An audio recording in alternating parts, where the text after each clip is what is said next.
First of all, don't worry about the word God. Doesn't matter. Whatever works for you. Higher being, as you said, absolutely.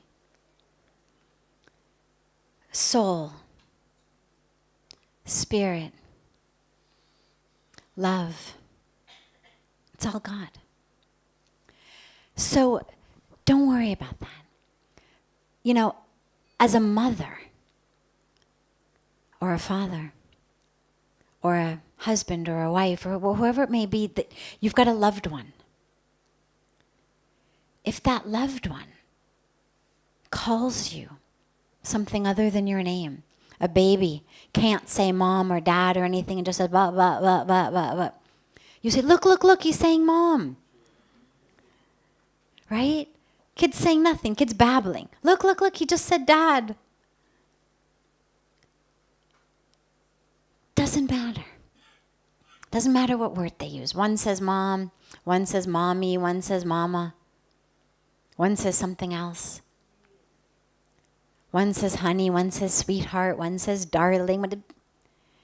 What you know is they're calling me with love. Somebody says to you, darling, you're not going to say, call me sweetheart or I ain't coming. I only answer to sweetheart. I mean, can you imagine? Could you imagine a mother, saying, it's mommy. Not mom, not ma, not mama, it's mommy. Say it or you get nothing.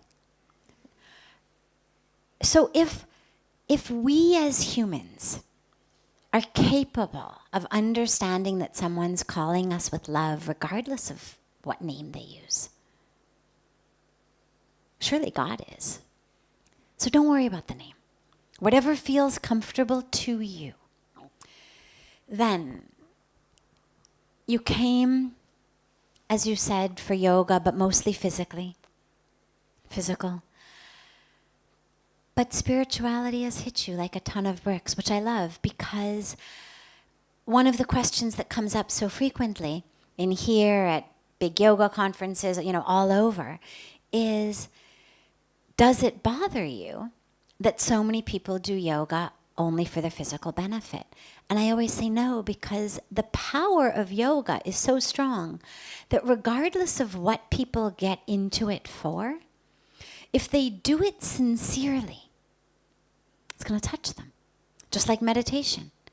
If you get into meditation, even if it's because your cardiologist said do it, if you do it sincerely, not counting the seconds till your daughter's happy that you've sat long enough, but you really do it sincerely, it's going to transform you. And so whether you get into yoga for your knee, for your hip, for your waistline, for your neck, whatever it may be, as long as you do it sincerely and fully, yeah, it is going to change you. And yes, sometimes it does feel like you've been hit by a ton of bricks. I frequently share personally that people talk about the touch of God, but for me also it felt like I had been hit over the head with a baseball bat. You have a few days left, as you said.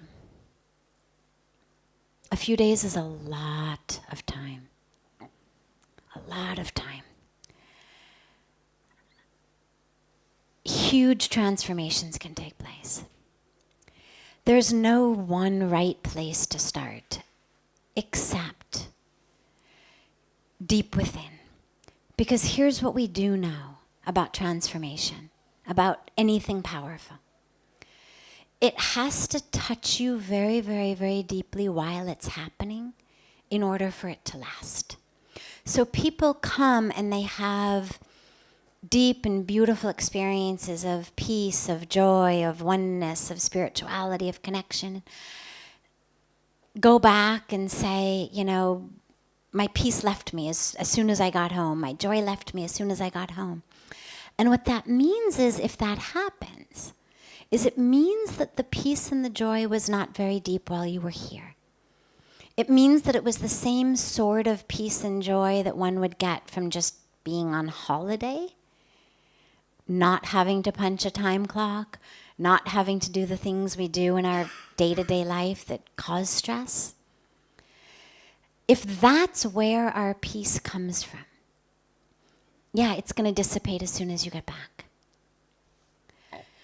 In order for it to last, it has to transform me while I'm here. And a few days is a lot of time.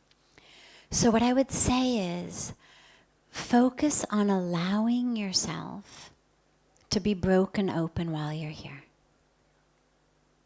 Sit still. Sit quiet.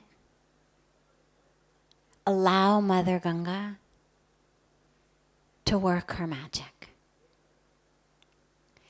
Allow that to hit you very, very deeply. And when it does, sit with it. Don't go into the brain of, what did that experience mean? How am I going to describe it? What are the words? Don't worry about naming it. The minute we get into our brains, we've lost the experience in our beings.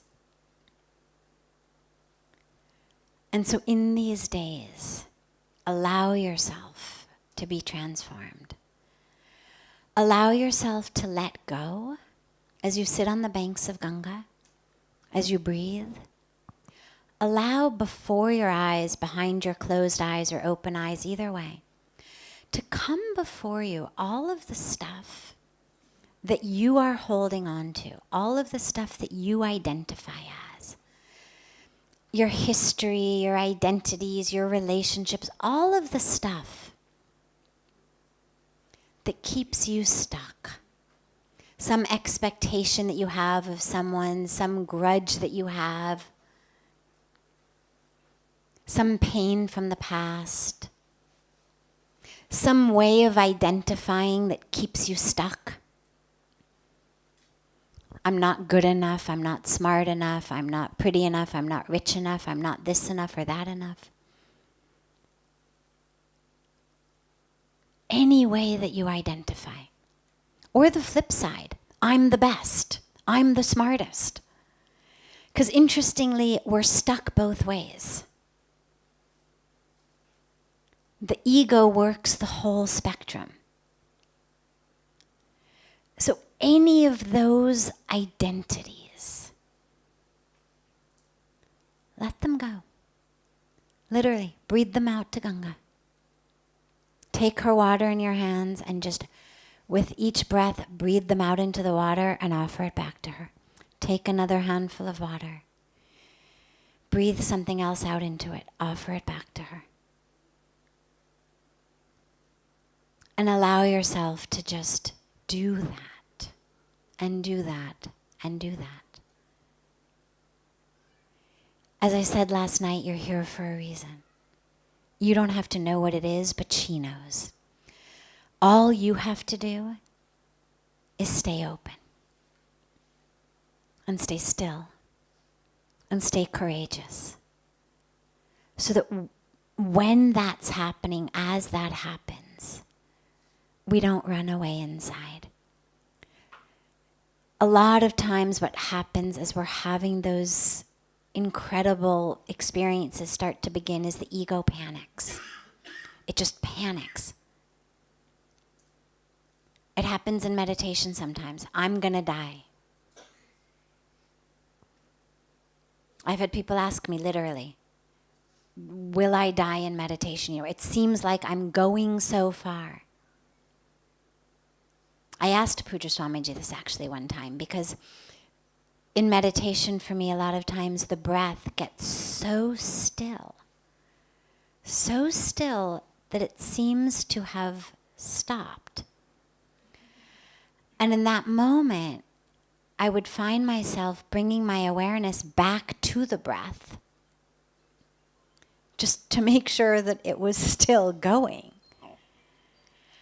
And that if I let myself keep going where I was being pulled in the meditation, that my breath was just going to stop. And it was only out of incredible faith in my guru that when he said, don't worry, I promise you won't stop breathing, that I could let myself do that. But this is all the ego. It's the ego in the mind that is so afraid of losing its hold on things. It's so afraid of losing its role. And this is where it takes the courage, is to not jump into the mind, because that's the game the ego plays. We're going to just analyze this. Wasn't that beautiful? Was that a blue color? I saw a green color. No, it was kind of aquamarine, I would say. And the what shape exactly was that? What's coming before me? Oh, is that Krishna before my eyes? No, look more like Shiva. No, actually, look. This is the brain being overrun by the ego. Knowing that if it can bring you into analysis, it's bringing you out of the experience. There will be plenty of time to think about it later. You'll remember it. That which is important, you'll remember it. Don't worry. And so don't worry about trying to understand it in this moment or analyze it in this moment. Allow yourself to just be there with it in this moment.